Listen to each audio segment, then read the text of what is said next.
ఈ ఫోటోలోని వ్యక్తిని ఒక్కసారి పరిశీలించండి. ఎక్కడో చూసినట్టు అనిపిస్తోంది కదూ? ఎస్, మీరు వెరీ స్మార్ట్, కనిపెట్టేశారు. ఒక న్యూస్ పేపర్లో సినిమా షూటింగ్ అంటూ మోసం అనే ఒక పెద్ద వార్తను ఇతగాడి గురించి మీరు గతంలో చదివారు. ఆ వార్త బ్రీఫ్గా, దాసరి అజ్ఞాన్ ఉరఫ్ దాసరి విజ్ఞాన్ అనే ఇతడు ఈవెంట్ ఆర్గనైజర్ని అంటూ కృష్ణానగర్ ఏరియాలో చెప్పుకుంటూ తిరిగేవాడు.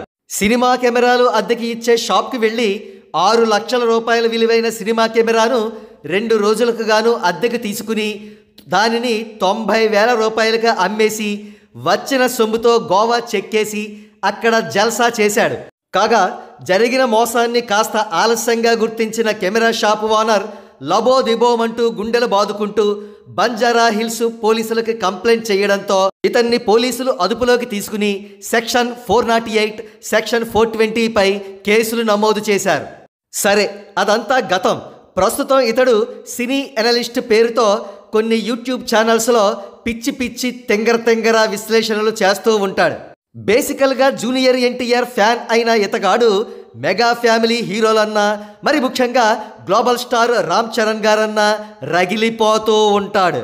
ఇటీవల రామ్ చరణ్ గారు అంబానీల ఇంట ప్రీ వెడ్డింగ్ బాష్కు హాజరై హల్చల్ చేసిన విషయం తెలిసిందే.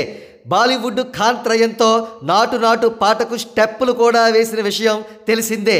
ఆ ఒకేషన్లో రామ్ చరణ్ గారి వైభోగాన్ని చూసిన యాంటీ ఫ్యాన్స్ కుళ్ళిపోయి అసూయతో రగిలిపోయారు. అలా రగిలిపోయిన వాళ్లలో ఈ దాసరి అజ్ఞాన్ కూడా ఉన్నాడు. అందుకే పిచ్చెక్కి ఏవేవో పిచ్చి పిచ్చి ప్రేలాపనలు ఒక యూట్యూబ్ ఛానల్లో ప్రేలాడు. చివరకు ఎంతకు దిగజారాడంటే రామ్ చరణ్ గారు పిలవని పేరంటానికి వెళ్ళారట.